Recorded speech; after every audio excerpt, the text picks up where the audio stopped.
From overlooked kid to gridiron legend, this week, Patch Legends. Hear how David Edwards Sr. went from being passed over for Pee Wee football to becoming one of West Virginia's top ranked high school players and beyond. The setbacks, the spotlight, the legacy. Tap in to hear the story behind the stats. Now streaming on YouTube at Chef Lou's Roundtable.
Good evening, good evening, good evening. Welcome, David. How we doing tonight? And this is your, how you doing tonight, Mr. David Edwards? I'm doing good, brother. Good.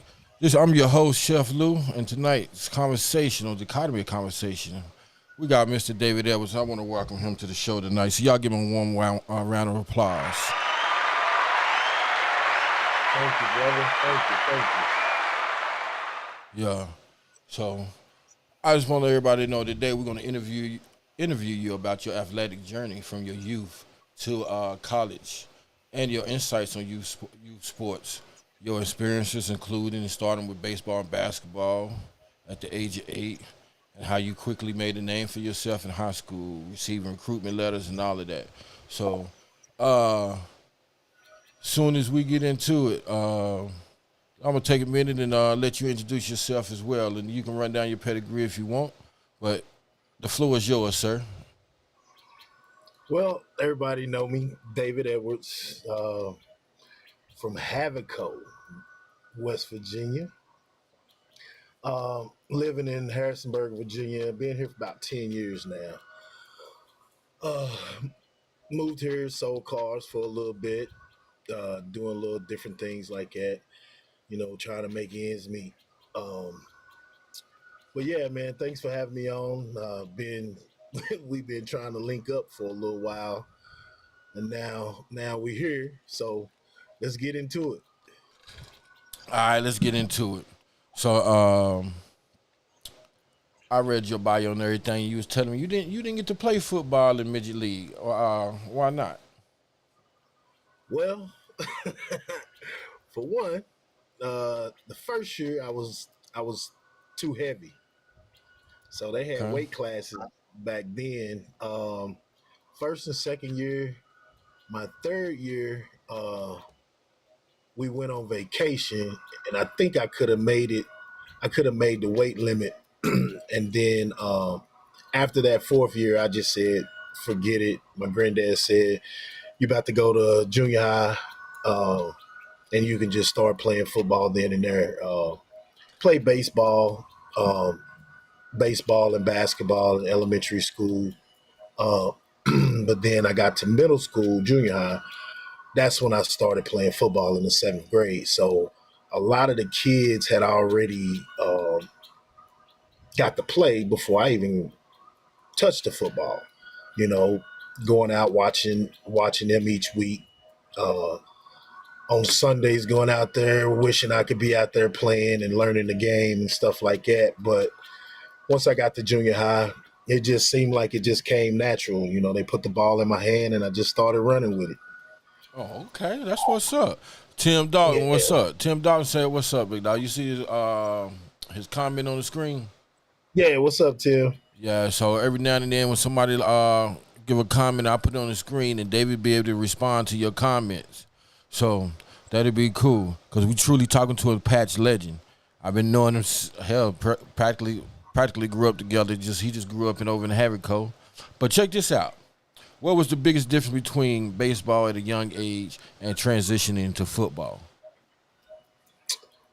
Baseball at a young age. I mean, really, my grandfather, he played baseball growing up and stuff, and he taught me a whole lot about baseball and different things like that.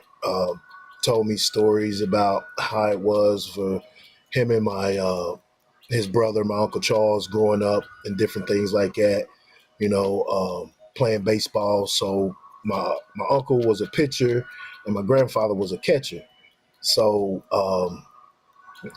he used to drive a coal truck, and every time I would see that big red coal truck coming, I grab my glove and I meet him out there, and we throw the baseball after him working 12, 14 hours driving that coal truck. And that helped me get, better with that. Basketball, it was just, you know, it just came natural as well. But baseball was really my first love of sports. Playing baseball, played a lot of baseball. Growing up, sometime like one year we played all the way up to the Southern Regionals, and got knocked out in Florida. Won a state championship when I was 12. We lost a state championship when I was 11. Uh, Won it when I was 12. 13, we went back upstate, uh, and lost in the championship game when I was 13. Oh So wow. baseball was really, really, really my first love for sports, um, and stuff like that. Um, and then, by the time I got into seventh grade, that's when I picked up football. So I played football, basketball, and baseball all at the same time. So All at the same time. That was back in the day. This was back. I'm about to date you. This back by the 1986, 85, 87, 87. yeah, Yeah. So 87, yeah. I don't feel bad. Hey, Gen X, best generation yeah, ever. So you know, yeah, you know it. Hey, describe what it was playing. Describe playing in the state championship at the age at the baseball when you won the state title at the age of 12. How was that feeling? What was that like?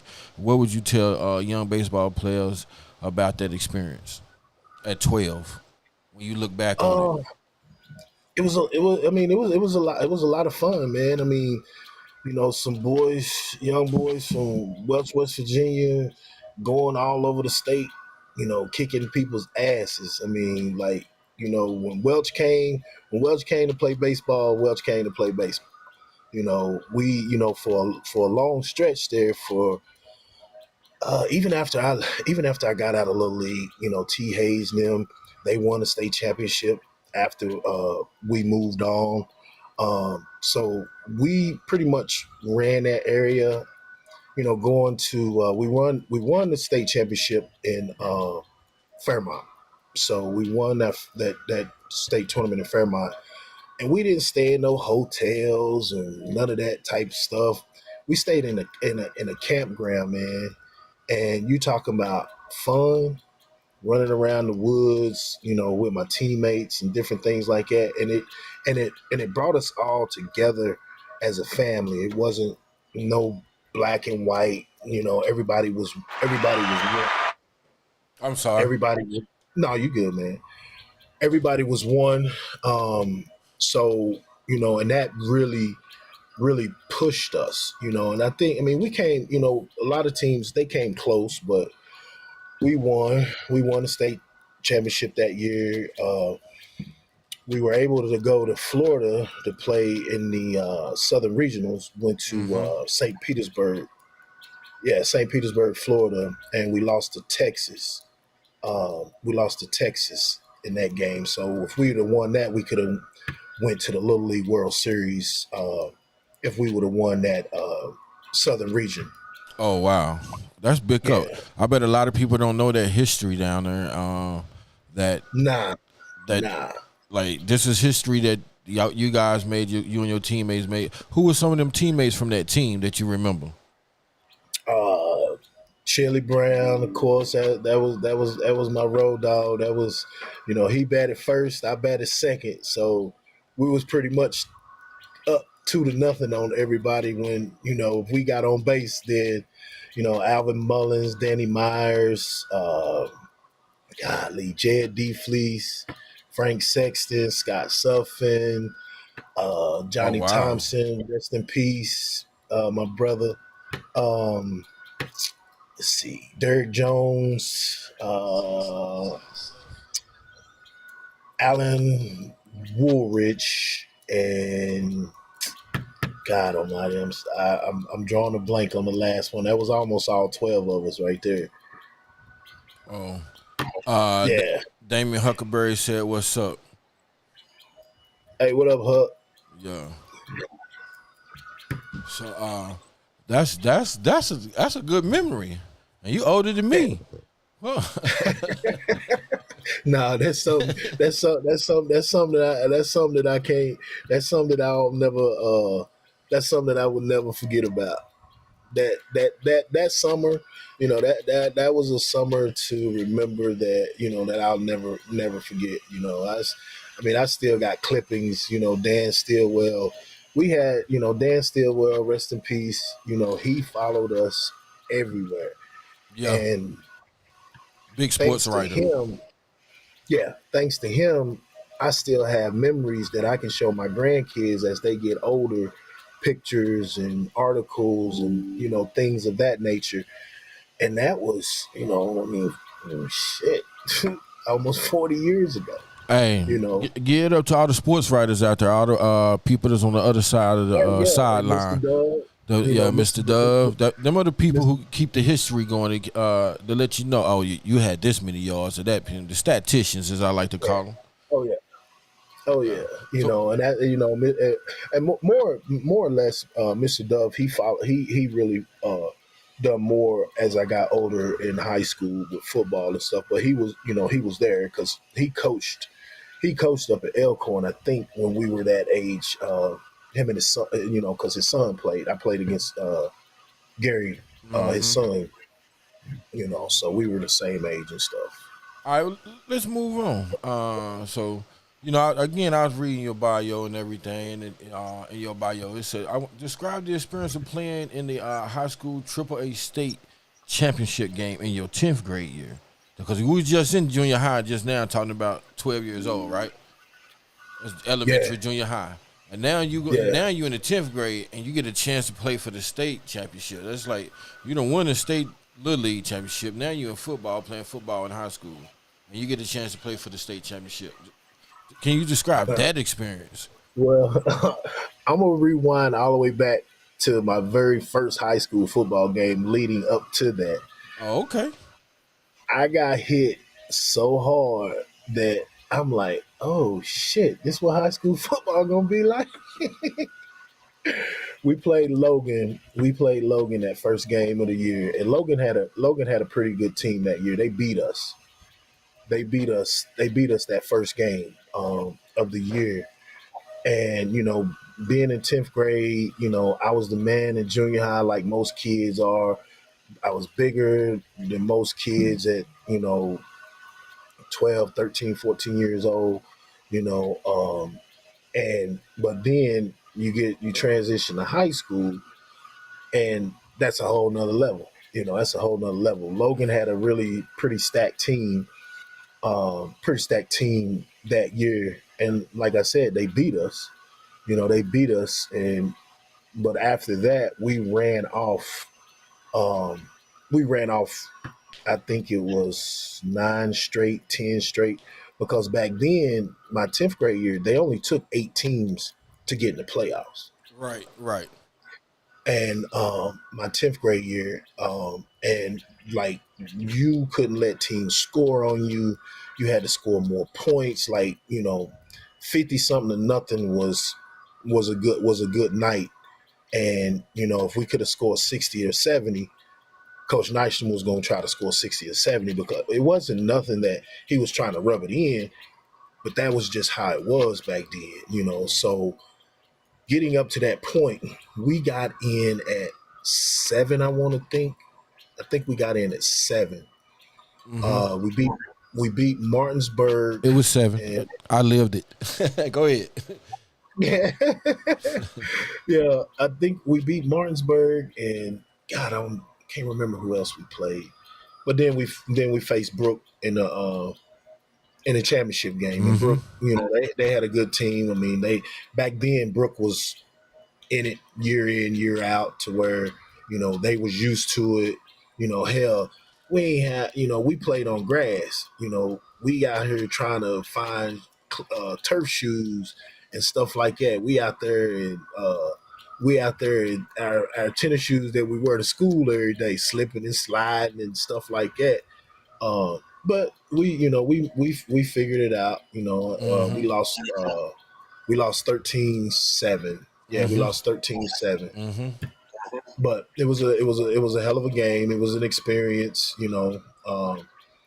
We made it back my junior year. Now my junior year, I mean, I played with some dogs that 10th grade year. Mike Horton, Scooter Martin. Yeah. Those were the seniors. That- Sion Harris. yeah. Those were the seniors. Let me cut you off for a minute because I've been trying to get Sion on. He want to talk about that '90s team, and that leads what you about to say leads right into my next question.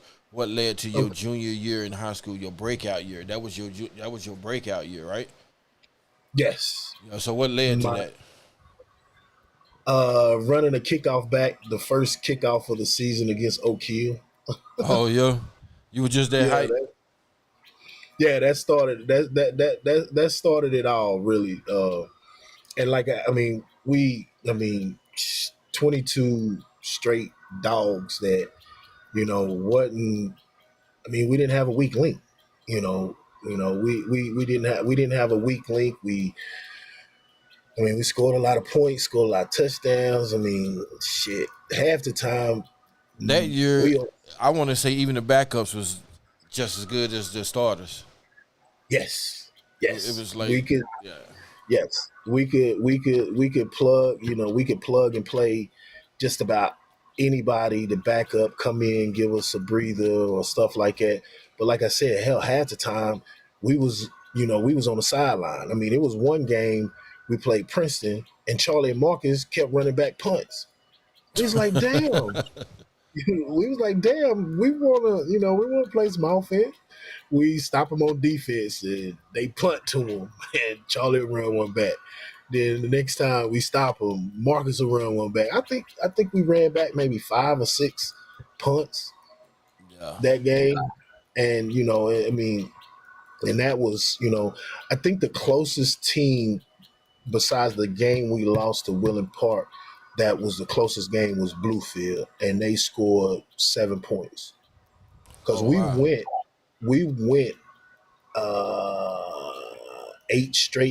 7 straight games without a team scoring on us. Our defense finished, even the game that we lost, our defense finished only giving up 3.6 points per game that year.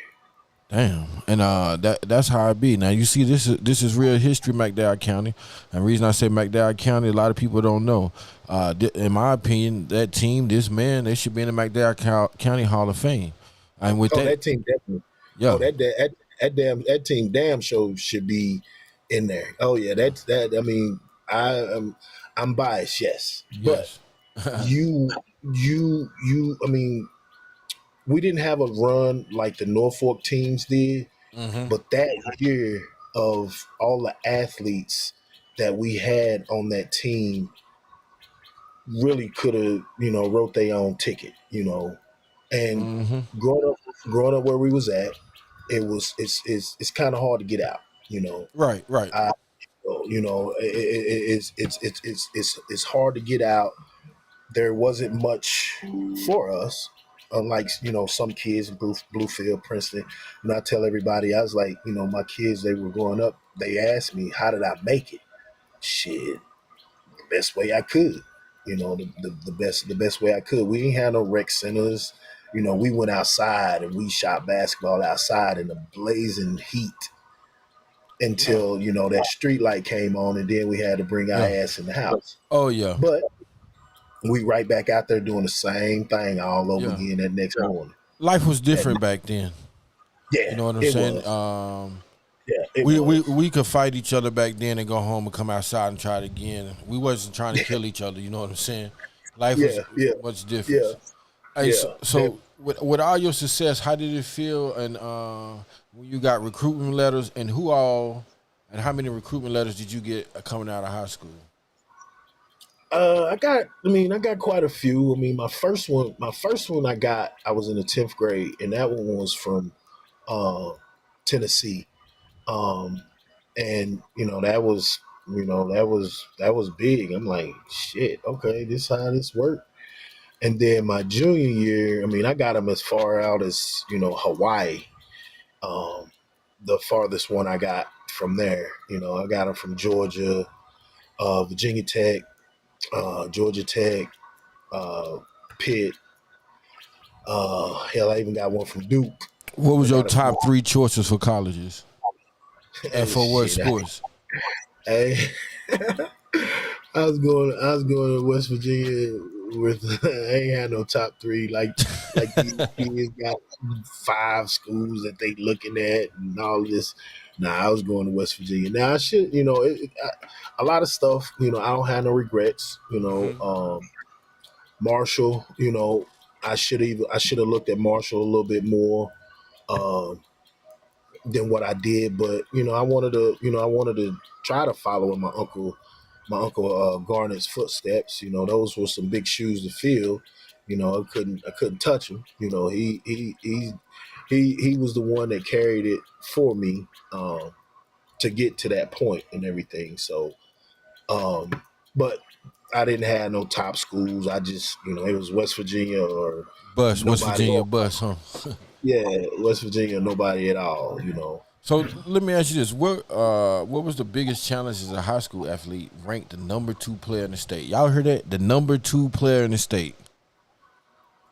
What was your biggest challenge in maintaining that whole allure and everything? Uh, as as far as maintaining that, just having just keep continuing to have good games. It was one game that I can remember my senior year, um, that I had we was going to play Oak Hill, and Coach Nystrom called me out in front of everybody, in front of everybody. He had a stack of my recruiting letters, and he was like, if you don't go out here and take over this game, he threw my recruiting letters in the trash. He threw them in the trash. He's like, this is where all of this is going to go, right in the trash. I'm like, damn, coach. And hey, that's some psychological welfare right there, ain't it? Yeah. Oh yeah. Coach Nice he could get in your head and make you want to run through a wall. Make you want to run through a wall, man. Funny story about that. When he said that one time we was getting ready for a game, and Coach Nyson, he gave hell of pep talks. That when I got into coaching, that was my biggest thing. I wanted to get a pep talk. I wanted to get a pep talk. I wanted to see where these kids' heads was at. Some of these cats, they'll tell you now to this day, man. Dave used to give some hella pep talks before we walked out on That's that cool. field. Coach Nyson pulled out an egg out of his pocket, uncooked uncooked egg, and he said that, "Are y'all gonna be hard like this shell, or are you gonna?" And he threw the egg up against the wall. I can't remember where we was playing at home. Are y'all gonna be like the inside of this eggshell, soft? And man, we jumped up out of there. And I think it was the Bluefield game, my senior year. I think it was the Bluefield game my senior year. Um, that he pulled out that egg out of his pocket, man, and just thinking back about all of that stuff, like, man, coach, coach was on one, man. I mean, coach, he pushed me, a lot of stuff that even when I was 10th grade, we played Capital. We beat Capital my 10th grade year. Yeah, I remember Uh, that. Yep. yeah, we beat Capital my 10th grade year, and Coach Bradley, I gotta give Coach Bradley love, because Coach Bradley, he pushed for me to get into that game, and I had a really good game. And playing in Charleston, playing Capital, playing at Laley Field, that was really where people really started to see me that in that Capital game, uh, running the ball and stuff like that. So, and then Oh, okay. fast forward to my senior year, um, we only went 4-6. Up until that point, I had only lost 3 high school football games. Oh, damn. Um, yeah, and to my senior year, we went 4-6. But a lot of that 4-6, I think if I'd have had Marcus there with me, I think we would have won a few more games. Marcus, he transferred to a different school Mm-hmm. and stuff, um, But him not being there, and after us being, I mean, shit, me and Marcus, man, we played. I moved. I went to Welch Elementary in the 5th grade, and me and Marcus had been playing sports as far as like together, like basketball. We was together. We didn't play in little league baseball together, but then we got the senior league. We played senior league together, and then we got to high school, and then we started playing football together. So I think that that hurt my senior year that year by not having him there, because I mean he I mean I ain't gonna leave him out. That's my boy. We've been tight ever since the 5th grade when I came to Welch Elementary, because I started out at Superior Elementary, and then they closed Superior, and they shipped us out to Welch, and that's how me and him got to start playing sports together and stuff Oh, like okay. that. Then Yeah. Marcus is one of them patch legends I've been trying to get on. That he been saying he busy, this and that. Marcus, I know you listening. Now I know who the number 1 running back is that was ranked number 2 in the state and not number 6. You know what I'm saying? Yeah, I got the paperwork to prove it, Marcus. So anytime you want to talk, we could talk about this, Marcus. But Oh boy, he gonna cuss your ass out. you know he is. Oh, he gonna cuss you out straight out. You know he is. Nah, Marcus cool. I talked to Marcus. He cool. But look, check this out. So discuss playing in the West Virginia All-Star game and being named the MVP. My son, he got that honor of his high school. He played in his high school in the 757, and he was named the MVP of his. So I know that's a real big honor. You know what I'm saying? So what was it like for you? It was good. It was good. I mean, all of these stories, these things that stick out to me. My uncle Mac, he took me down there to Charleston, and he was like, if my Uncle Mac, you know how he is, and as far as like setting goals, and he was like, "You got any goals for coming down here?" And I'm sitting there like, "Goals? No, I'm going down here. I'm going down here for a week, have a good time, play some football against some different people, the best, pretty much the best." Um, and I get down there, and it was the worst. Oh man, it started out rough because Coach Lilly, John Lilly, Independence High School. I love Coach Lilly to death. Coach Lilly wanted to run and shoot. I'm like, the hell? I'm like, man, I want to go home. you know, I mean, shit, I'm not gonna be sitting up here blocking for no 4 quarters and shit. I want to run the damn ball. I want to touch the damn ball. And at that time, that's when the run and shoot was big. Um, was really starting to take off back then and stuff like that. You throwing the ball all over the place. And San granted, Francisco years, 49er yeah, years. yeah. And we had some running backs, we had some, quarterbacks and stuff that could throw the ball all over the place. I mean, wide receivers that could catch, run, throw the ball all over the place. And I get down there and I'm like, man, fuck this shit. And Eric Smalls from Bluefield, he was like, nah, Dave, man, just chill, man. It'll be all right. It'll be all right. And I mean, I was pissed. I was ready to come home because I'm sitting up here like, I ain't gonna get to run the ball. I ain't gonna get to touch the football. Not one time.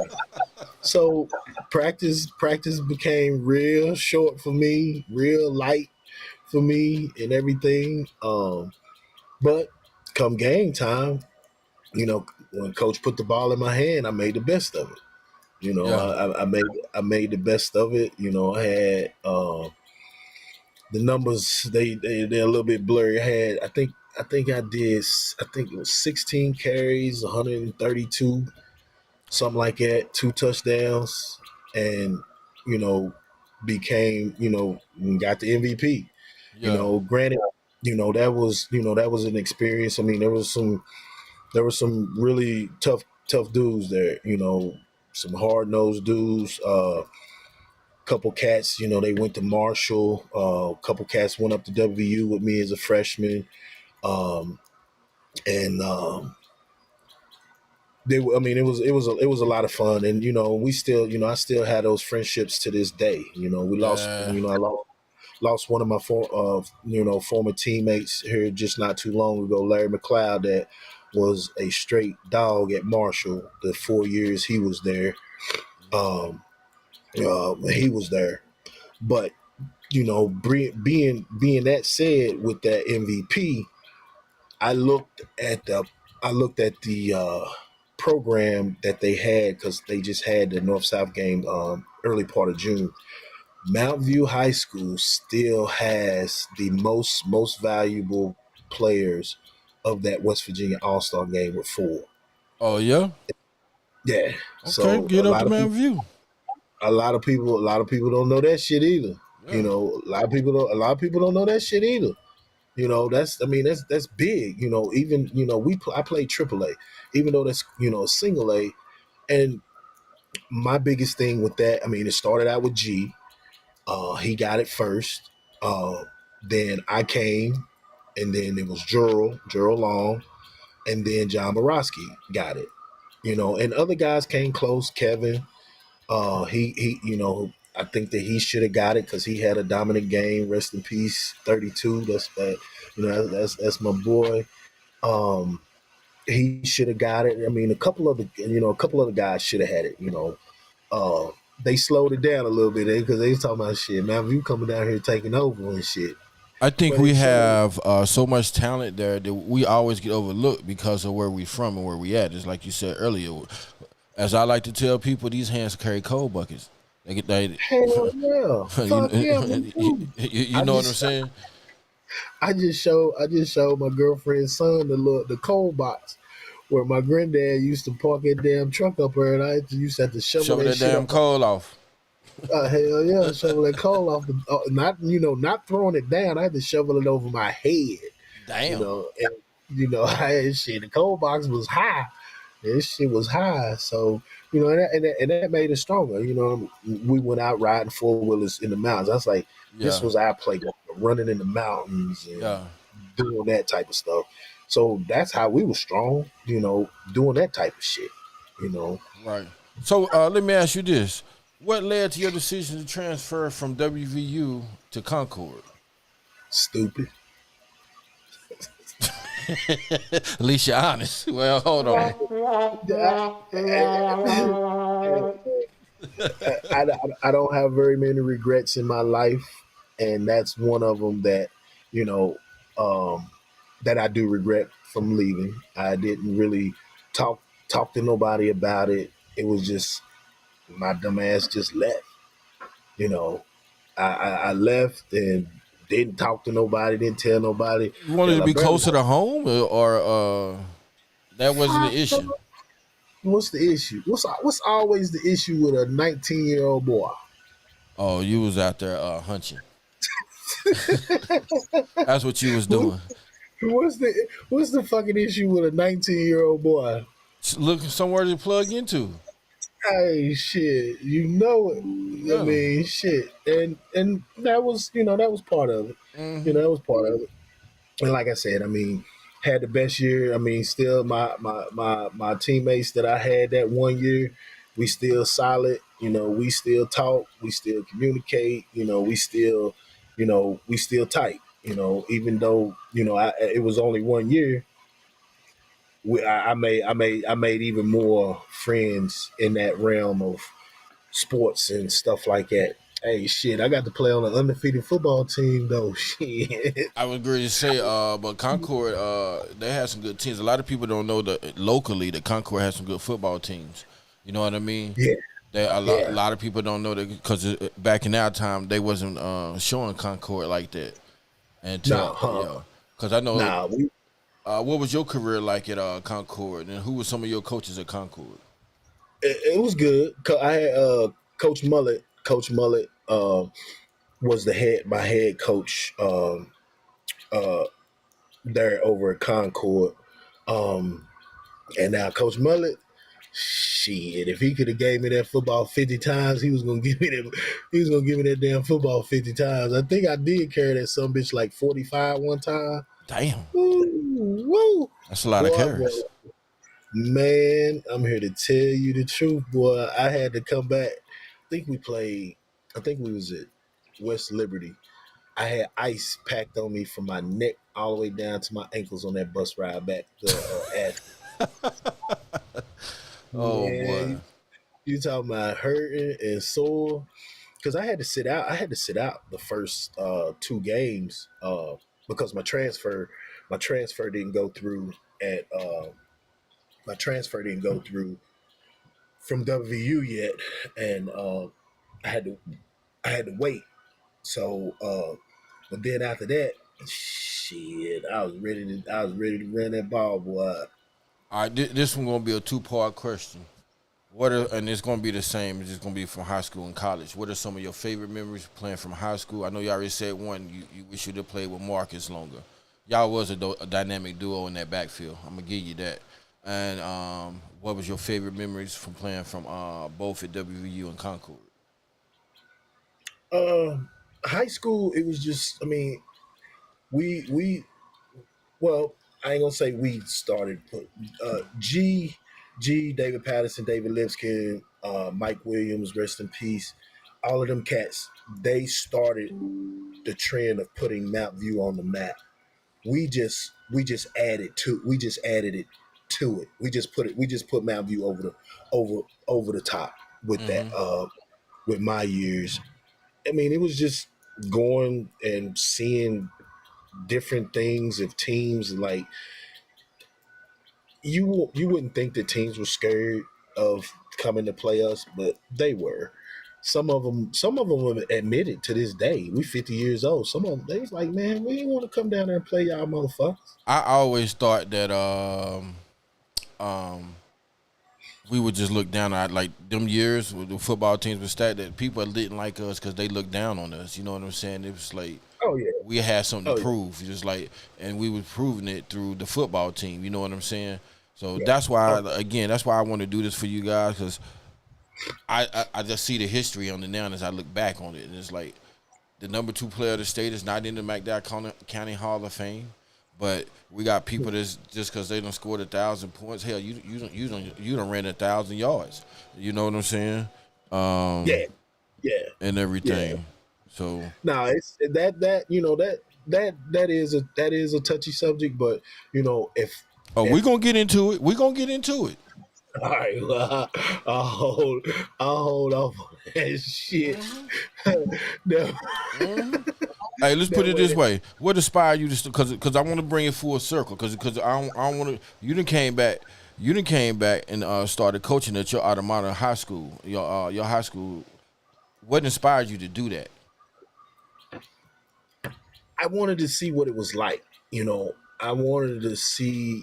I had great coaches in high school. I had great coaches in college. Um, Things like that. And I wanted to see. I wanted to see what it was like.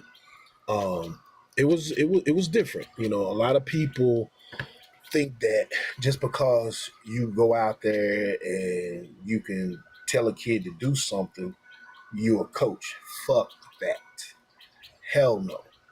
We went to coaching clinics. We sat, talked. I learned shit. And Coach Bradley, he didn't throw me out there. He put me with what I knew. He put me with the running backs and he put me with the linebackers. And That was I my learned. next question. What it's like to coach the same position you played in high school? Go ahead. And it was still a challenge because I knew what I had to do as far as a running back, and I knew what I had to do as far as a linebacker. But coaching, you got to know what that guard is going to do. You got to know what that center's going to do. You got to know what that running back's going to do. If you got, telling the kids, hey, this is your key for the week. You if you don't make yourself better, how the fuck do you expect to go up higher and be a head coach? And Well, you know where I'm going with that shit. yeah, yeah.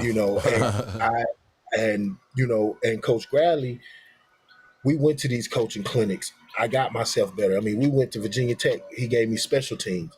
And when I say special teams was fun, I put the the not the weakest, but not the most skilled kid on special teams. Mm-hmm.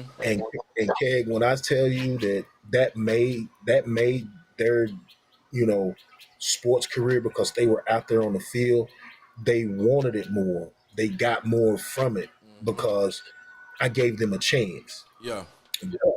I learned we went to Virginia Tech every year. I can't stand Virginia Tech, but damn it, we was at their damn coaching clinic every single year. Yeah. Every single year. We didn't go nowhere. We didn't go nowhere else. We went to Virginia Tech every single year. We knew when that coaching clinic was coming around, and that's what made me a better coach because it wasn't just about me just running the ball. I knew when I ran the ball, shit, I knew what hole I needed to go to. I knew who I needed to block and all of this old type of stuff. I didn't have to worry about what the lineman was doing and shit. Mm-hmm. I see a hole and I run through it.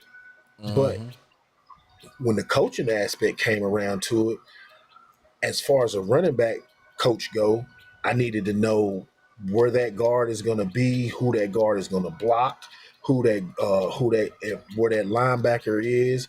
If from pass blocking, they had to go, to a certain spot and things like that. Techniques and different things like that. Mm-hmm. It ain't just about you just going out that motherfucker and telling the kid, "Hey, I need you to do this." Nah, bro. Yeah, you they used to say that those who can't do teach, but I find the hardest thing is to teach is something that you absolutely know because you know how you can't teach instincts. You can teach technique, but you can't teach instinct. You know what I'm saying? Like you said, you got to worry about that guard doing if it's a pulling, if it's a trap. Oh yeah, I know football, Dave. I might not play, but I know sports. Yeah, oh yeah, but it's like that though. Yeah. And you got some of these people out here thinking that just because they've done it for about 4 or 5 years, oh, they deserve this, they deserve. Fuck no, you don't.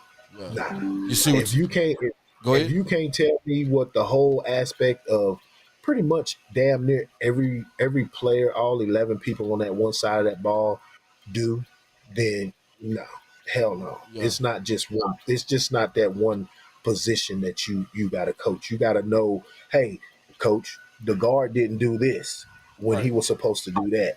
If you can't tell your offense coordinator that, and he keep running that shit and he keep getting blown up, and you got extra eyes out there, and you don't tell him, what the fuck are you out there for? Right. What are you out there for? And I mean I can. Shit, we can talk about this all day long. Yeah, I played, I coached it, but I paid my dues and I went and I got myself better as a coach. And Coach Gravely gave me more responsibilities after that. That's what's up. Hey, I always, Coach Gravely, I always have a special place in my heart. That man used to drive me from track practice back to Keystone, past his house, to take me home, track practice. And that was big for me. You know what I mean?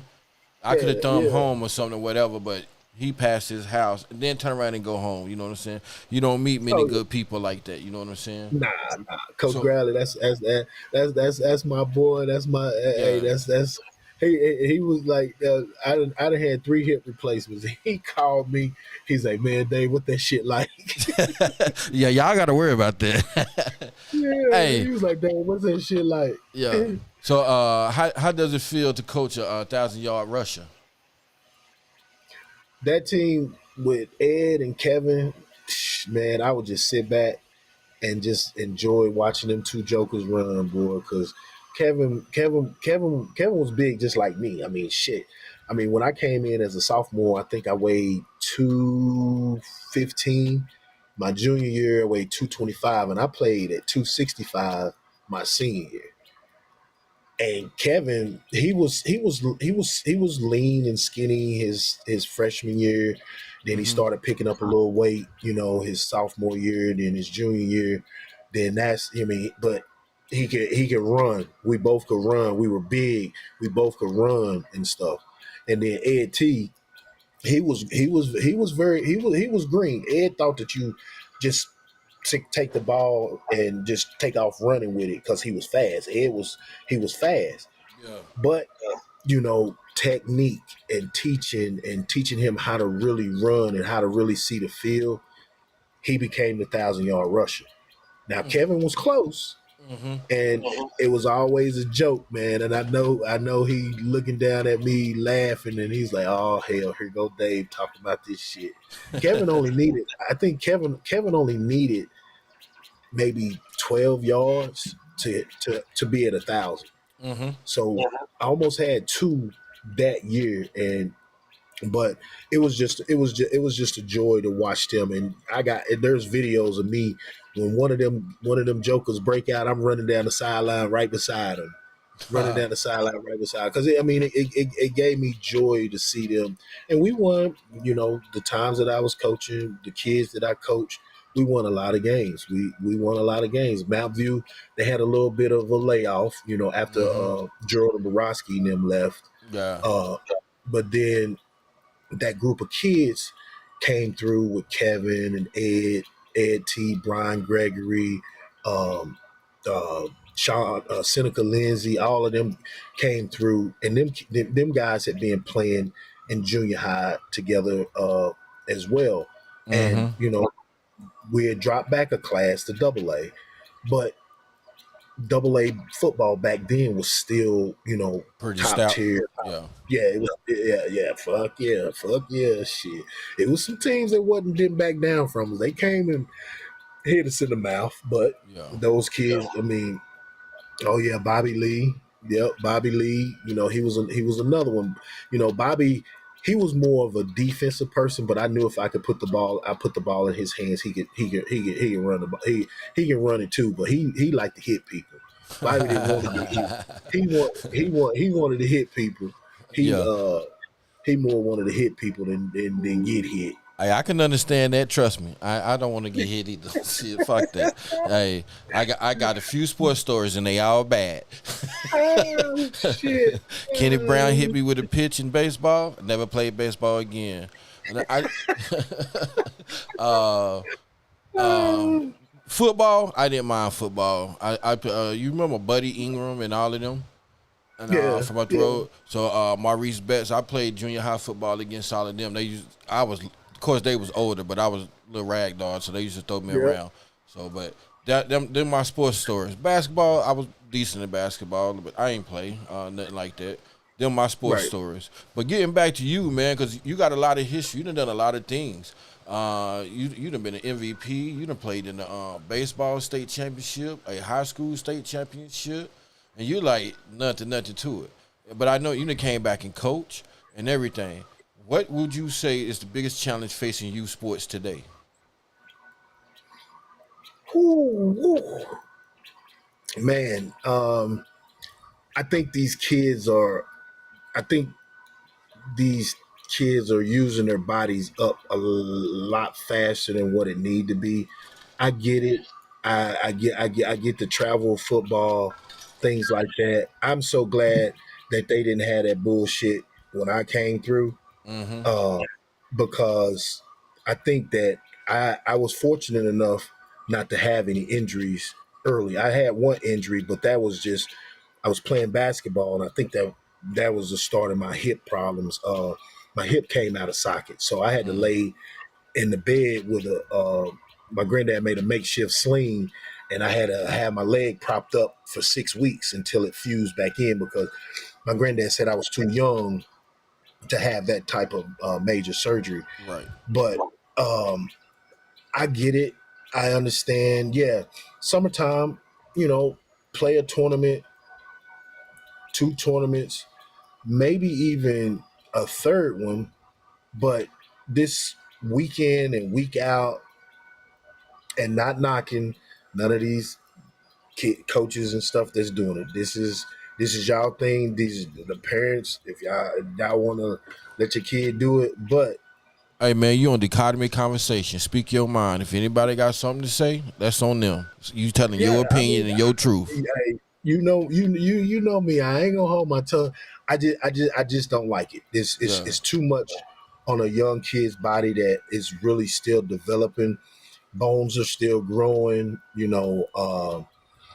Different things like that, and I'm against it. I'm Yeah. against it. So You know, with that being said, what role should parents play in their child's involvement in youth sports? I know you saying limit them, let them play during the season, let their body rest during the summer, but listening to you, it sounds like that your parents, your granddad especially, your uncles, you had it there. You had your uncles there. What role did they play? And that parents today should play the same to make their child want to play sports or be involved in sports. uh, that was that's a good question. I was gonna say, how do you motivate kids nowadays? You know, I don't So know how kids are motivated now. I'm not around it. I mean, I'm around some kids, and I know how their parents is, and I know how their parents think. They're gonna push. They gonna push their kid. They gonna push them, push them. You know, just like me, I push my kids, but I pushed them to a point where it was not to embarrass them, or I didn't do it in front of people, things like that. DJ, my son, he played for Coach Simons at Bluefield. My daughter, she had a good basketball career at Bluefield. Now my son in Michigan, he played. He picked up soccer. He tried to play football at a young age. He was like, "Nah, fuck that, Dad. I I'm gonna can't. fight. You hit me. Yeah, I can't. I can't do that. I can't do that football shit. I can't do that football shit." And and a lot of people's like, "Oh, you ain't making play." No, fuck no. I ain't make him play. He picked up soccer, and my son has more passport stamps than shit. Just about any other person before the time he turned 17 years old. Right. He's been to England. He's been to places that I'll never fucking go, but sports took him there. Yeah. And but the one thing about that, as far as pushing, I went to one of his practices one time, and his coach was going off. I mean, like cussing, fussing, yelling, different things like that. So after practice, I was like, "How do you feel about your coach talking like that and stuff like that?" He was like, "Hell, Dad, you do it." So I'm used to it. Say they know he ain't heard nothing worse than you done said. Nah, not at all. Because I pushed him. I pushed them all. I pushed them all. Yeah. He had a great soccer career in high school and That's good, college. man. DJ said, "Damn this, Dad, I'm not ending up like you. I want to walk. I want to be able to run at when I'm 30, 40 years old. Which is great. That's your body. You're You right. make that decision. Right. That's No, your body. for, You make that decision. for You me know. personally, I think that's good. Like I said, like my son, D1 athlete, he played at William and Mary. Mhm. But it be the same thing, happened to you, happened to him. Not the hip, but it was his knees that beat his body up. But Yeah. you know what I'm saying? It's Yeah. like I always told him, it's like, look, I used to tell my son this, like I ain't play very much sports in high school, except sandlocking and street ball and stuff like that. You know what I mean? Right. But if this is what you want to do, this is what comes with it. My son had 3 ACL repairs, 2 on the right, 1 on the left. You know what I'm saying? Mm, And mm. that's what killed his career. So I get what you're saying when you talk about the hips and all of this and all of that. My son, 27 years old. And he's like, he's I'm done. I can't do this no more because I want to be able to walk and run exactly what you said. But Yeah. with that being said, what is the most rewarding aspect of coaching and mentoring athletes, especially young athletes? That to this day, I still got that respect that I had got when I was a coach. My boys, they still reach out. I still call them my boys. They grown men now, got families, kids and stuff, but they gonna always be my boys. Got to hang out with a couple of them for the 4th of July. It was great.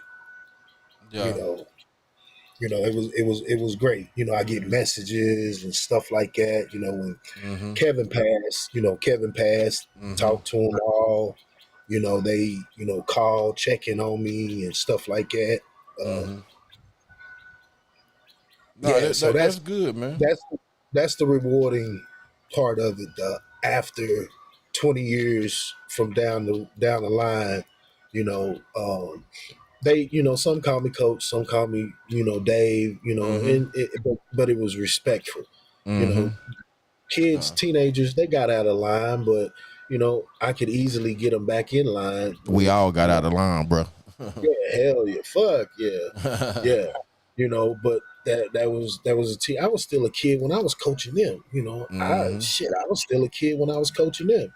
So, but I earned their respect to the point where they knew that I played football for Mountain View. Yes, they knew that. They knew what I did at Mountain View High School. But when they seen that I cared for them and I pushed them and I pushed them and I pushed them, I yelled, I cussed, I fussed, but at the end of the day, after practice, I give them a ride home and I talk to them and Mm-hmm. things like that. Mm-hmm. They call me for parenting advice and shit Mm-hmm. now. It's a different level now, You know and I what? love it. Most kids want to know that you care about them. If you show that kid that you care about them, that kid is gonna run through that wall for you. And Boy, it's gonna be something little that you do for that particular kid or whoever, and that kid is gonna love you for life. Now, I coach pee wee football, like most dads do when their kids little, barely yeah, know enough. You know what I'm saying? Them same kids that I coached in Pee Wee football 20 some years ago still call me coach to this day. They yeah. mama still reach out to me there. So I understand that part. But hey, Oh yeah. we're gonna shift gears a little bit. All And right. you done told us your pedigree and everything and all of that. You done told us about your history. I want to talk about the McDowell County Hall of Fame. And Let's get it. yeah, given the criteria that the McDowell County Sports Hall of Fame honors outstanding athletes who excel in college and or professional sports, as well as coaches and supporting of high school teams that are specific criteria within these categories, you think the committee should prioritize more heavily when selecting candidates?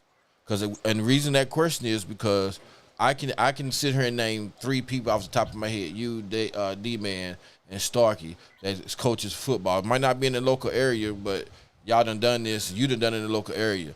They didn't give back.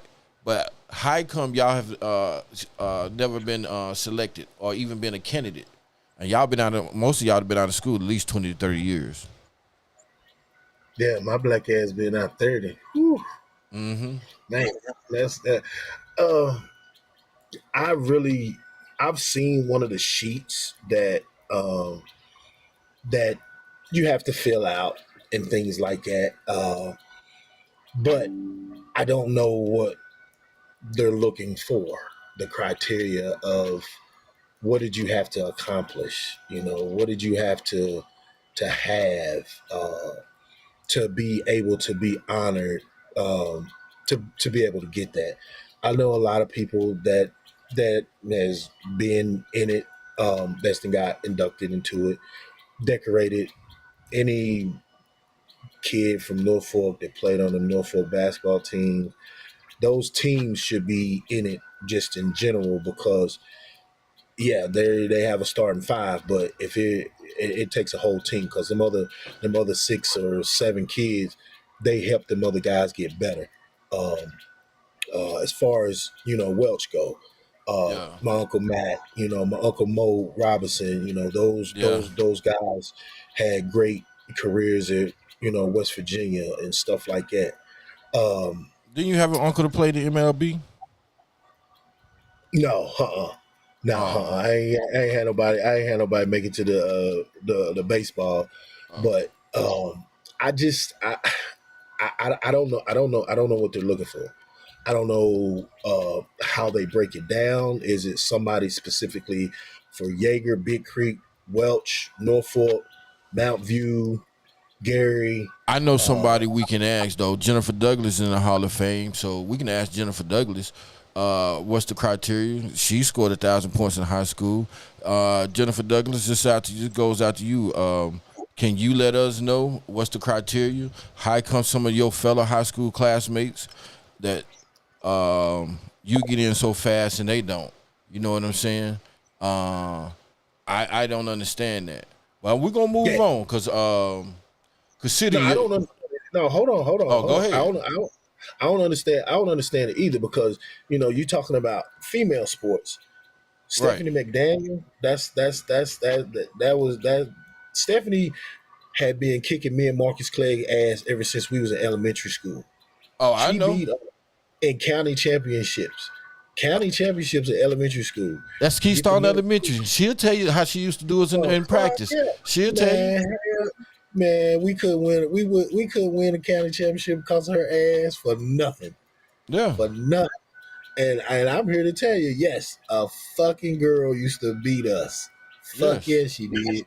But she could ball with the best of them. She She can could play. ball with the best of them. She could play some damn basketball. And Yes. I mean, that's my girl. That's my home. That's my homie. She, she. One thing about Stephanie, she played every game, and she's. I mean, shit. I'm sure Hard. Stephanie scored 1,000 points too. I don't even know how many females is. I don't even know how many females is um, in it. That there could be more. I know Marcus's sister. I think she went in not too long ago, and she was a dog too.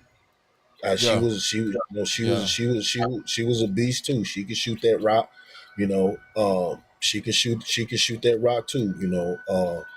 But I think that criteria needs to be discussed, especially if I think that they have them for certain schools now. Mm-hmm. People like certain people, they specifically for Mount View, specifically for Jaeger, specifically for Big Creek, they have a certain person Mm-hmm. that I guess these forums go to, and I'm gonna say it like this: I could give a fuck if I went into that thing. I know what I did at Mountain View High School. I know what I accomplished at Mountain View High School. Well, bro, Uh, we care. You know, your fans care. I'm a yeah, I fan of know. yours. You know what I'm saying? My friends care. Yeah. Yes, I get that, but I know what I did at Mountain View High School and at McDowell County because a lot of a lot of athletes came through McDowell County. So many athletes, not just my era, the 15, 20, 30 years, 50 years before my era. There was a lot of athletes. And it's not, some people, could say it's a black and white thing. No, the fuck it's not. It's not. It's not. It definitely is not. Um, and if somebody even try to say that, then I'll shut that shit down real quick. Um, So let me ask you this. It's not a black and white thing. So this selection committee is composed of members from former McDowell County High School and the two current high schools, Mountain View and Riverview, right? In your opinion, uh-huh. how effective is this structure in ensuring a fair and comprehensive review of potential inductees from across the county's athletic it, history? it's not. It's not fair. It's not fair because like I said, I've seen the sheet, and the sheet just says your name and your accomplishments. You know, how does he? People know.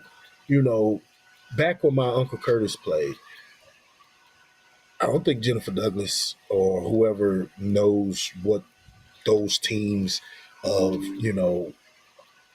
those guys that played on there. I mean, there's some of those guys in the '80s. Damn sure should be in there. One person that came through after that, Jerome Ingram, his name should have definitely been in there. He been out of school 30 years. You know, I mean, I'm a big advocate for Mountain View High School. I love my high school. I will fight tooth and nail. Somebody say something bad about them, yeah, Hmm. we might have to fight, or you get cussed out, one of the two. But there's a lot of people that I think that should be in it. Uh, that hell, put out a list of who got nominated. You know, They don't put do out a that. list. Right. Put a list out who got nominated. Put a list out. How long you got to be out of school, or this, that, and the other, and stuff like that. Well, I will And I'm say not. this. I don't mean to cut you off. I will say this. Yeah, go ahead. Um, I have personally, I done reached out to the people in Sterling Drive-In and Welch. I done reached out to the Welch Lions Club. I can't get a number. I looked them up on online on Facebook and all of this. There's no number to call nobody, to talk to nobody, to get a sheet. Starkey said they put the sheet up on online, and it just all it's asking for is general information. So Yeah, I it's so black and white. It's so fucking simple. It's it's very simple. Cause like Yeah, I would love to nominate G. I would love to nominate you. I would love to nominate Jermaine Fadrell. You know what I'm saying? Red Cloud. Yep, Yeah. yep. I mean, I would love to nominate Marcus. You know what I'm saying? But Yeah. they not even giving us the information so we can play the game. And I don't know who Light Show is, but he said Mountain View's high school state runner up, whose football team should be in there as well. Yeah. Yeah. No, I get it. I get it. And I mean, shit. People off that team.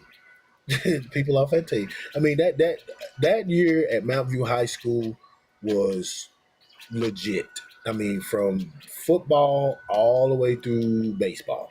The basketball team, they just couldn't beat Beckley. That shit was.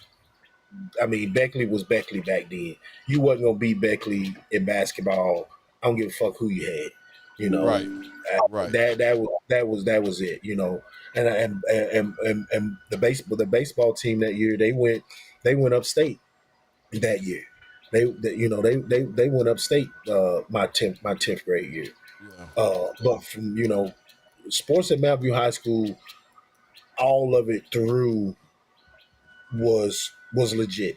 So a lot of those kids off of that, I don't, I shit, I don't know none. I don't know none of the people that I seen on them plaques up there. That from even as far as '85, because that's when Curtis got up to Coach Lindsey. I'm sorry, that's my uncle. I can call him Curtis. So uh, uh, '85 really when I started looking at uh, Mount View sports. Yeah. And things like that. And I remember a lot of guys. I mean, football, baseball, basketball. I don't think none of those dudes. I don't think none of those dudes in it. None. I don't think none of them. And a lot of those dudes was three sport athletes. Three sport athletes. Yeah. So Three so sports. so let me ask you this from your perspective, what roles does the annual induction banquet at Mountain View High School play in the overall mission of the Hall of Fame, and are there ways to further enhance the recognition of inductees and their accomplishments? Oh, that if there's people that I can talk to and reach out to see as far as that go. I ain't gonna say no names or nothing like that. I can Hmm. talk to you about that off camera and stuff. But Offline, yeah. there, yeah, there's a lot of uh, that could be more that could be done about it. Yeah, Yeah. it's a lot more that could be looked more into as far as that go. I just want to know what the hell criteria they looking at. Yeah, no, I just want people to know too. Just look. I don't have a dog in the fight. I am doing all of this because, like I say, I think you guys should be honored and not just overlooked. But If you was on No, the I get selection committee, what criteria or specific examples would you prioritize to ensure that the McDowell County Sports Hall of Fame continues to represent the very best of the county's athletic legacy and for future generations? Um, it's all about it's numbers. It's a lot of it's a lot of numbers. And back then, I we had somebody that kept stats, but I don't. I mean, I'm not sure if Mr. Dove will have a lot of those numbers and stuff. A lot of stuff died when Dan Stillwell passed away. Mm-hmm. A lot of stuff died when the people that took over the West Daily News got rid of a bunch of archives and stuff. I bet you didn't know Mm-hmm. that either, did No, I did not. I you? did not. Yeah, Uh, yeah. They did. Go They got ahead. rid of a lot of history. Um, and I think that yeah, of course, numbers matter. Uh, three-sport athlete. I mean, three-sport athlete. That should tell you. That should Yeah. tell you that. Now, Okay.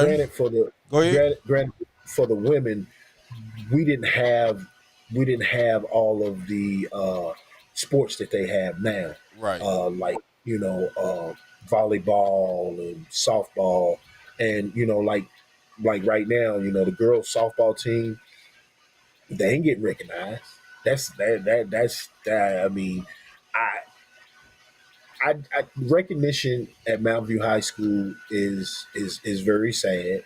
Mm-hmm. Um, I had the opportunity to speak uh, speak to the lady softball team before they played over at Greenbrier West, and I drove from Harrisonburg to Greenbrier West, which is 2 hours.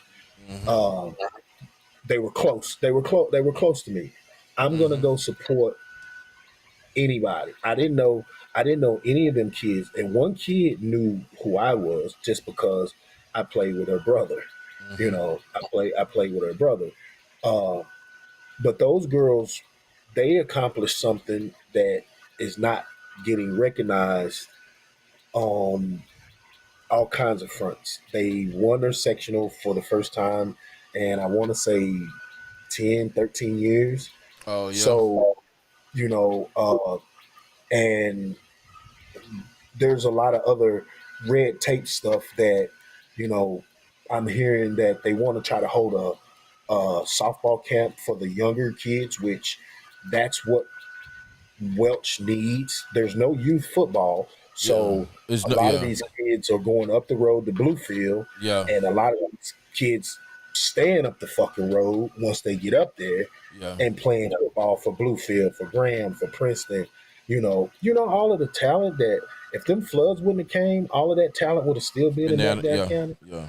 I, I say that shit all the time. I argue with people from all over all the time. Them floods wouldn't have hit, Mount View would have still been on top.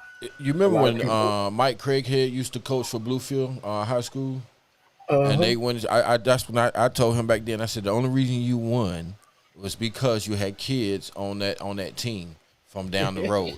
I told him that it's like that's the only reason you won. And the more them kids go up that road, the more championships they get. Oh God. Yeah, Yeah, man. Why people, you laughing, man? You know I'ma name names. man, people. Hey, no shit. I'm laughing because motherfuckers. They okay. They. I argue them motherfuckers up, down, left, right, all of that shit. I was like, y'all didn't start beating Mount View until goddamn Mount View kids started fucking coming up that fucking road. That's it. Bluefield, Mercer County football ain't got shit on me. I'm 6-0 against them. Hmm. Bluefield scored 7 points on me in 3 years. Yeah, and And seven we points talking in about 3 years. 7 points in 3 years. We talking about mighty Bluefield now. The 10-11 state championship. They ain't got shit on me. And Hmm. poor Princeton. Hey, well, They, hey, I, hold on, man. I know what it is. So I got Cube and Pep on here.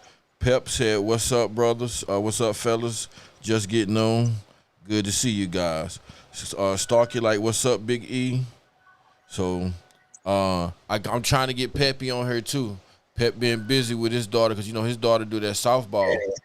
You know Oh what I'm yeah, saying? oh yeah, and that's and King, that's another thing with women's sports. Mm-hmm. It's getting overlooked, and then just like Mm-hmm. reiterating that the Mount View women's softball team, they Mm-hmm. they get they getting overlooked, and it's sad that they're wanting to do something to help these little young girls learn a different sport. You know, they out there playing with these boys, but they're gonna have to stop playing baseball at a certain point and pick up softball. So why not Mm-hmm. start teaching these young girls now at a young age Mm-hmm. to when they get to that point where they playing travel softball. I don't have no problem with travel baseball, travel softball, Right. because I put a baseball bat my oldest grandson hand last year, because that's where the money at. Oh yeah. Fuck that fuck that Nah. football Fuck shit. that money in Baseball is golf. where the money I can play some golf. at. Shit. My hip gonna let me do that. But I'm saying though, as far as that, they can't they they they haven't got it approved yet, because I'm gonna come home and I'm gonna help them with their softball camp if the administration gets it approved, which it hasn't been approved yet. And I think this has been going on ever since May, that she put this in to try to get approved, and it's still not approved. Mm. Oh Yeah, wow. And this is for yeah. Mountain View's girls softball to have a feeder system, right? No, just to have a camp. Just to have Just a to have a camp. camp. To raise fucking money. What's the issue? That's So why another the thing. Lions Club is not doing that? It's just like, why they not supporting that? They support the sports, and this is just William Lewis speaking. They just support the McDowell County Sports Hall of Fame. The Lions Club support the McDowell County Hall of Fame, but you're not supporting the youth in the community. That you have to build community and before you can do anything else. I don't get that part. That don't make It's not. sense. It's definitely not like it. It's definitely not like it used to be. And as far as like, like I've tried to donate shit. Oh, I got to get it approved. What the fuck you mean you got to get it approved? For me to donate something? For me to Mm-hmm. for me to donate something, I know you probably see that blue light flashing. I'm working on some pictures and stuff. I'm gonna take my time out, take my resources, and donate something to where they can raffle it off to make money for the program, Mm-hmm. and they have to get it approved through the board of education to raise money to feed these kids, to put uniforms on these kids, to take these kids on these trips to these fucking games. Where does that where has that ever made any sense that you can't go out and have a car wash and raise money to where uh people want to donate to you, but And you got to get it approved first. to be honest, Now that it's always been like that. It's always been like that. I think they just now enforcing some of the laws and stuff and the bylaws and all of that, the Board of Education, because it's fuck no, it ain't. No, kid. you don't think so? I'm just talking about the laws now. What actually happened might be different. No, fuck no. I mean, if somebody wanted to give us money back then, We took it. man, shit. That we didn't we had anything we pretty much wanted. People donate money, people donating their time. But We having fundraisers and what's things one like that. big difference though, David? What's one big difference? Y'all was winning. That winning solves a lot of shit. It don't matter, bro. It don't matter. If these coaches are going to go out here and get these kids in the community and wanting to give back to where these other young men and young women want to get out in the community with them to see them. One thing about this, I've been wanting to tell this story for the longest. When my grandma used to come pick me up to take me to watch my uncle's games, I wanted to be a Mount View High School football player so fucking bad. Sitting out there watching my uncle play on Friday nights. and looking forward to wearing that brown and gold. You think them damn kids think that now? No, No. Fuck no. no. Hell no. And I'm sorry, but it's the truth. It's the God's honest truth. There is no there's too much outside stuff. Why not let these coaches go out and raise their money? Oh, because it has to go in one fucking pot that somebody gonna sit on their hands and on their ass and not do anything to raise no money, but somebody go out here and raise $5,000. It's gonna be split throughout. Now, somebody correct me if I'm wrong, but this has been going on for a few years now that uh it goes into one pot. So if you send a check to Mount View High School football and it gotta go to the upper people, that money gonna get cut into a big ass pie. And that money that you thought that you was gonna help the football team with, the girls softball team with, the basketball team with, any of that shit, hell no, that's split. So That's split. all the money And I going don't, in one pot, and then they divide it up between the sports. yes, sir. So Yep. it's not a percentage based on what sports bring in the money, right? And Fuck no. that's what I'm saying. That part right there has been going on forever. I can prove it because that's the way they write the laws. It's all under one. And go read the law when they talk about donating to schools and donating to sports to schools. That is the When did law. when did that come? When did that come? When did that come to be? Hold on. I can look it up right quick. No, you ain't got to look it up. But that's I mean that ain't no more boosters. Hook. Ain't no Hook more ass. boosters. No, fuck Oh, no. I don't know. Hey, I don't know what they got going on then, Dave. I could be totally wrong. See, that's what I'm saying. It hasn't been a boosters. Fuck, probably 5, 6, 7 years now. Mm-hmm. Yeah, Oh, yo, but it ain't been a booster in years. well, I mean, years. let's get away from that. Let's get away from the money. Let's talk about something interesting because I got Peppy and Starkey on here, and I'm quite sure they want to know this. And yeah, Starkey said that's so true that it's about 1,800 unused scholarships in Georgia yearly in golf, and he also said the word that brown and gold is the thing. And Peppy was like, he'll be on after his daughter's season. Pep, you know me. I want that interview. I'm going to hold you to that. But name me your top 5 athletes of all time in Mountain View. And here's the Yeah. criteria. Hold on. Here, and you can only name 5. You can only name 5. And I know we both know the athletes before us, doing us, and came after us. So this should be interesting. This should be very interesting. So 3 sports athlete. I mean, this is my criteria. Your criteria will be probably different. But 3 sports athlete that can play and got recruited out of high school. That's all of my criteria for that. You just got to get recruited and play all 3 sports. Who are your 5? And play all 3 sports. Well, just athlete. I mean, you can do. That was my criteria. I wanted them to play all 3 sports. What is your criteria in your top 5? And it only can be 5. Well, shit, I could have played all 3 sports, but shit, after that damn state championship game, Coach Brown and them, they didn't want us to they didn't want to give us no time off. So I said, fuck basketball. I wasn't playing no more basketball. And baseball, I just got burnt out on baseball. So okay, man, I thought you was gonna hold this off till later on in the show. Man, we already been on here for an hour and a half. Talking about later on shit. in the show. Well, shit, I guess when you're having fun, you can do that. Yeah. Cause shit, we can talk for fucking hours on this motherfucker. Your shit will get lit the fuck up. You hear me? Hey, man.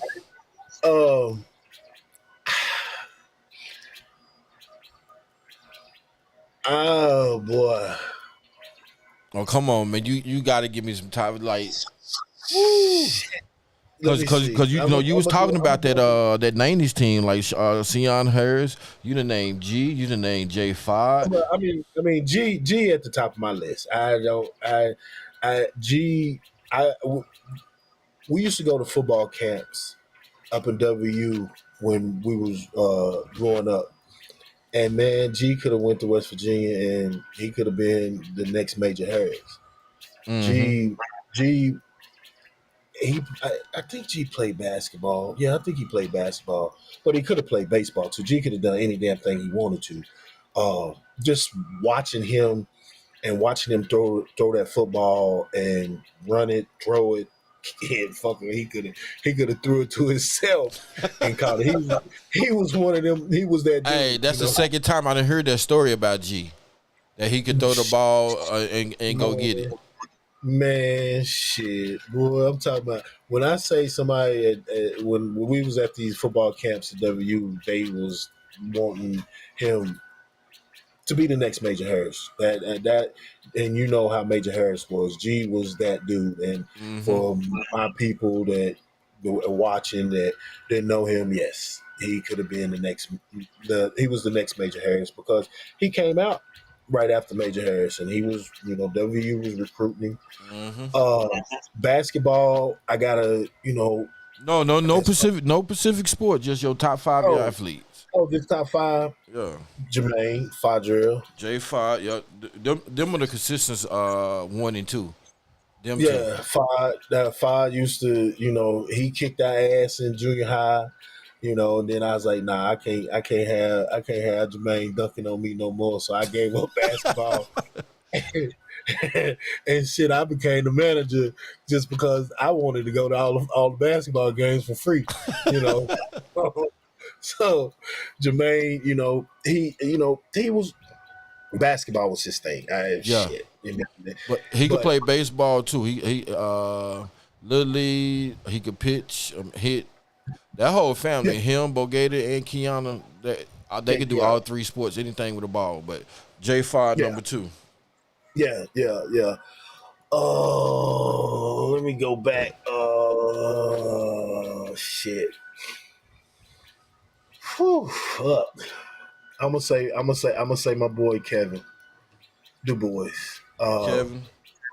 He was strictly football, but just amazing of what he could do on that football field. I mean, he took over games, and it was a joy to watch him take over those football games because I was there witnessing. When I was at Concord, I came back to watch him play, and Leon just threw him in the backfield, and here you go, Kevin, start running with the football, and that's what he did. Then that next year, I came and helped him become better, as a running back. Defensive. He played defensive line. I ain't sticking my hand in no damn dirt. Fuck that shit.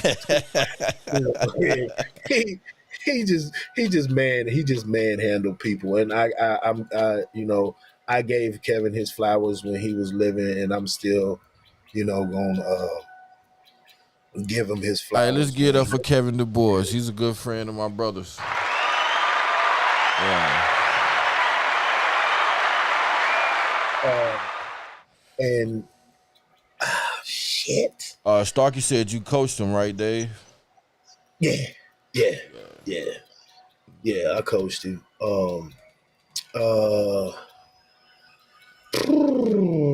Walter Harris. He played with my Uncle Curtis. Hell of an athlete. That's your number 4? Yeah. He played football, basketball. I think Walter played baseball too. He played baseball too, but I think he was just football and basketball. He was another one. He was before G, before G came in and was a quarterback. He could throw that football all over the place. He could throw the football all over the place. Shoot the lights out of a basketball. Just hell of an athlete. I was still young, but I can remember him And back then when they played, Bluefield wasn't shit. Mm-hmm. Beckley in football was good. Basketball, that Mountain View could never go upstate in AAA because they always had to go through Beckley. Mm-hmm. Mountain View had great Yep. basketball teams. Great Yep. basketball team. Junior high Yeah, too. We always had to go through Beckley Junior High. yeah. Beckley Park, all them dudes over there, man. You know, um, and then five, shit. I mean, and I'm not gonna even say me because I feel that there's other people that was them my four, and I'm gonna leave it at that. A lot of people that You gonna know leave me five that open? yeah, How you gonna leave five open? Oh dang, come on. That's your Mount Rushmore. That's your Mount Rushmore. you know what? I'm sorry. I take that back. I gotta give it to my brother Mike Horton. Mike Horton, okay.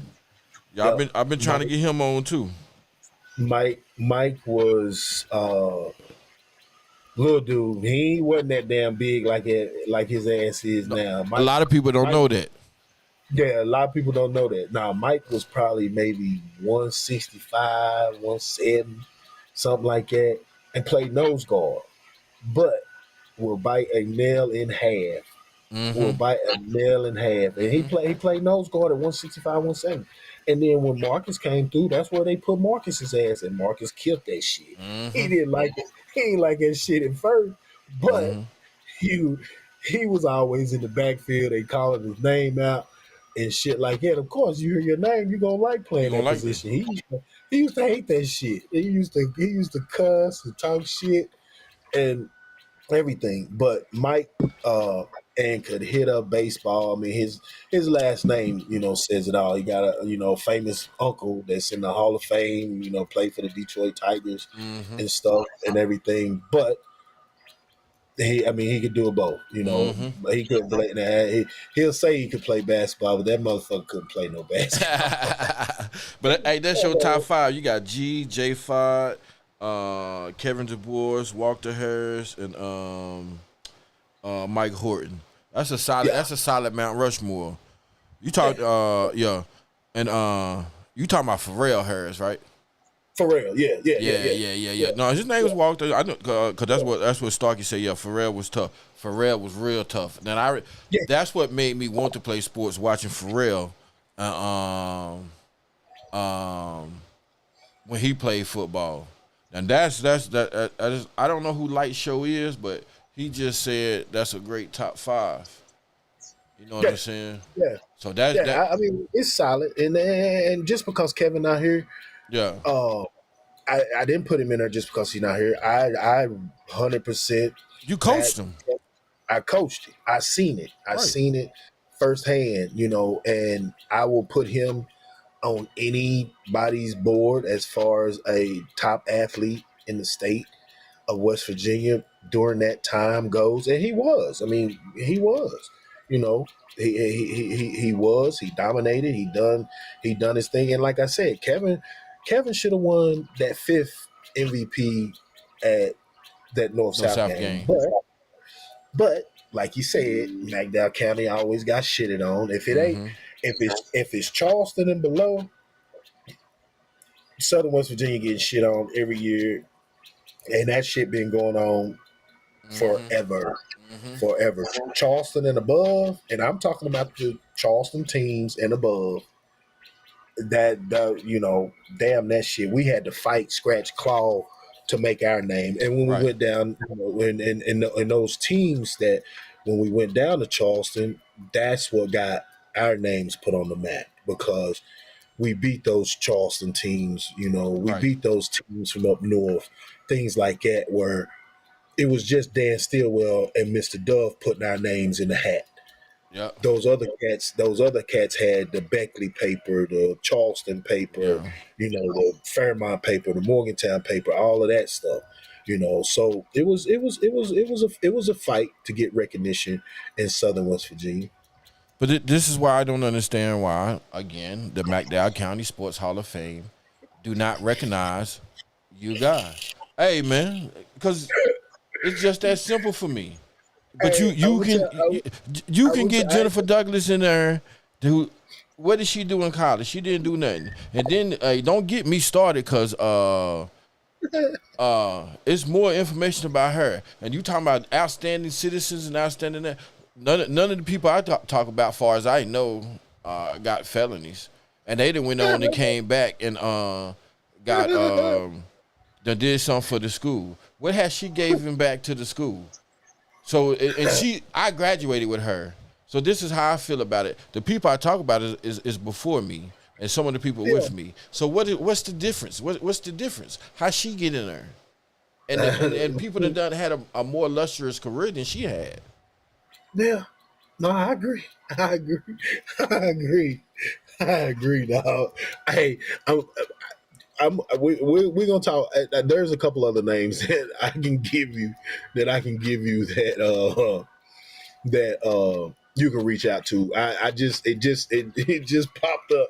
It just popped up, a text message just popped up, and the name of the other person that Yeah. you can reach out to, the, I guess, so-called head of the Hall of Fame committee. Is it hold on. What is this? Is it Wayne Hicks? Mm-mm. No, Oh, no, okay. not Mr. No, no. Okay. I think he was part of it years ago. I think when it first started, maybe when it first started, but I think it's I'll tell you out, Yeah, Cam. just tell about Cam. You know how they Yeah, go. But man, yeah, I appreciate this and everything. Um yeah, even the boy the boy Timmy said they beat Eric Moss and Randy's brother. That's right. oh yeah, yeah. But my junior Yeah. year, Eric Moss, rest in peace to him Mm-hmm. as well. He was a senior. Yeah, he was a senior. My junior year. Randy was a freshman. He wasn't on that team. Yeah. No, Randy was a freshman, yeah. Yeah, he was a freshman.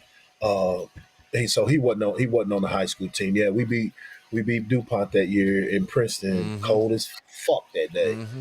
I mean, I was at that cold. game. I can't tell you what happened after that game. That's some incriminating stuff. I remember that game. Oh But shit! anyway, we all got our stories.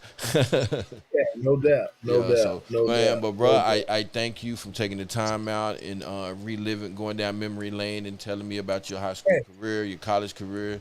I thank you for giving back to the community. I pray that oh, I'm this gonna give more. yeah, I'm gonna give more, and I want and I want to try to do our own little thing.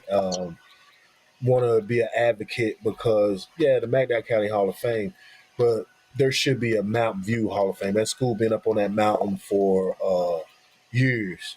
It's been up there long enough to where there should be plaques of just Mount View High School student mm-hmm, athletes, that even students that's on doing bigger bigger things as far as that go. And there's a lot of Mount View High School alumni that have went on to do bigger and better things in life besides just sports. You right, know, right, and like I said, I've always been biased towards the football team, but with these women's sports, I'm gonna give back more. Like I said, if they ever get it approved, I'm going back home to help the women's softball team with with their camp and things of that nature and stuff like that. It's not just football. And yes, granted, I want to shout out my uncle Curtis. Congratulations. I didn't put nothing on Facebook because I knew that I was coming on here. It's been a long time coming. I'm proud of you. I love you. And we're going to get it turned back around. Mountain View football will be back. okay, David, hold on. Thank you for that. That was very touching. But Starkey want to talk about your 40 time. What do you want to know? He know what the hell I ran. Shit. He I was don't at know the what he want damn. to know, but he told me to ask you what's your 40 time. And Pep, that game that we was talking about, Tim said he was there, and Pepe said it was 21-0, cold as hell. I Yeah, think, very yeah. much so. And as you can And see, then, hey, this goes out to Monica, Stephanie, and Keisha Ingram. I keep telling. yes, I asked Monica for an interview. She talking about she got to think about it. Hey, Monica, Mona, Steph, and Keisha, we can all three can do it at the same all time if three. y'all want to do it. I think that would be. I think that would be a good show. And Uh, I am so yeah. sorry, Keisha and Mona. I know she probably cussed me out back in the day. She would have cussed me out, but I don't think she do that. Two other dominant forces that played on that women's basketball team that should have some type of recognition as well too. That's what I'm saying. The women's sports, and that's why I say I've been so biased towards that football team, man. That it was nothing that I looked at as far as women's sports goes, and it's sad, and it needs to be more recognized as far as uh, they're here and they're not going anywhere. And more recognition needs to come from the women's athletics at Mountain View High School. Yeah. Starkey said He they couldn't probably said, believe they couldn't believe how fast you was when you ran your 40 time. I was 265 and I ran a 4.6. What? At 265? Yeah, 265. I would not want to hit that at a 4.7. You know, a 4.8. 265? You Yeah, probably would just 265. ran my little ass over and just like I was a flea. Like a bump in the road. What the fuck? 265, Yeah, bro? yeah. My senior year, I was 265. Now, Starkey, how fast they say he was? He said he ran a 4.6 at 265. That's moving. That's locomotive speed. I got the proof. I got a plaque. I ran it at camp. I ran it at football camp in West Virginia. Damn. Yeah, that's what Starkey said. 4.56 or 4.6. Yeah, that's Yeah. exactly what Starkey said. I'm gonna switch the things the streaming around so I can get all of my Okay. Facebook posts because that's what seeing where everybody be at. But man, again, man, I appreciate this, man. I really do. Yes, sir, brother. Thank you for recording your history. People been calling your name. I've been trying to get this done. J5, I've been trying to get him. Marcus, yeah, I'm calling people out. Y'all know I call you out. Hey, just tell your story. Let the people know. So, any last Yeah. words? Nah, man, I appreciate you doing this, brother. That it's something that needs to be done. I'm gonna do my clowning this way. Mm-hmm. I'm older. I'm living my life the way I want to live it, and one of the things that I wanted to touch on is real quick is men, men's mental health. Oh yeah, Especially go ahead. especially us as black men and stuff like that. Go get your checkups, man. I've lost a lot of people here uh, within the past year just from people not going to get checkups to do those things when you get a certain age and stuff like that. I mean, I was afraid to do the colonoscopy. It ain't that bad. The worst part of it is the damn shit you got to drink. You know, Yeah, you yeah, me. that's the worst You part know, of it. that's the worst. That's the worst part, and that's the worst part of it. And mental health. Talk to somebody. Don't be Yeah, afraid. We too damn old. I can see in our younger years, afraid to go and talk to somebody that people might have thought you a punk. Yeah, you in your late 40s, you in your 50s and stuff. Ain't no punk about going to talk. I've been holding back tears this whole time talking about Kevin and my uncle, hmm, things like that. I ain't yeah. afraid to express myself at 50 years old. No, You be know, a man. Hey, it's like, yeah, yeah, be a man. If you can always send me a message, you can always talk to me. My phone, I'm always on Facebook. Send me a message. Things of that nature. I wish I could have done more to help some of the people that I did lose, or could have helped talk to somebody and things like that. And trust me, I go to therapy. I go to therapy every fucking week. I ain't ashamed to tell nobody. You shouldn't be. You shouldn't be. Sometimes people, sometimes people need that extra outside thing. I can talk to you as my boy. I can talk to you seriously. But if you come to me, I'm gonna keep it real with you. I'm gonna tell you, hey, you need to do this. It's not like I'm trying to tell you what to do, but you at that age now, man, where anything can happen. Right. Hey, man, as I like to say, you're at the age where you should have been bought some sense by now. If you haven't bought Yeah. no sense, somebody else Yeah. have. So you let me offer you a little bit of advice. And just a few words of encouragement, man. One of my mentors always told me this, Clarence Brown. We birthday twins. He told me this. If you still breathing, you still on purpose. Always reach out Yeah. in a positive way, because you never Yes. know what positive light is coming back. That's Right. that shit is Right. like, wow, when you And think about the words, that's 100. yeah, that's 100. That's 100, brother. And That's that's 100. I know, like you said, therapy. You're not the only one to go to therapy. Trust me, I go to therapy. I need it. Lord knows I need it, because We all do, brother. so We all do. you know what I mean. Like, never be ashamed of who you are. Never be afraid. You know what I'm saying. That's for any man. So. But yeah, man, I just wanted to take the time and say thank you. I'm glad I got a chance to honor you, a chance to give you some flowers while you living, let you tell your Yes. story. Hopefully one day we get everybody in the Hall of Fame. You know what I'm saying? I want to see everybody win. At Hey, least the bro, McDowell County Hall of Fame, but you know. some type of Hall of Fame, and that's what I said. I'm going to try to, advocate for some other things besides just that McDowell County. Like I said, it's been long enough to where there should be a Mount View Hall of Fame, because it's four of us that definitely should have some type of plaque, because that's a big thing. You the best player. You end up being the best player in the state of West Virginia at one given moment, at one given time. And Mount View High School has the most in the state of West Virginia as far as football goes. And you not in the Hall of Fame? You said you got you, Gerald Borowski, and who's the other one? G? G, And all of y'all MVPs of the North-South game? and yeah, And and none of y'all is not at least in the McDowell County Hall of Fame? not now one of them. Man, Jennifer Douglas, tell me how that's right. You in there. Let us know. You on the inside looking out. We on the outside looking in. Tell us, how's that right? Right. I want to know. Somebody from the Watch Lions Club, let me know. I mean, I'm not arguing, but I want some information. You know what I'm saying? It needs to be. It more needs to be addressed with it. Yeah.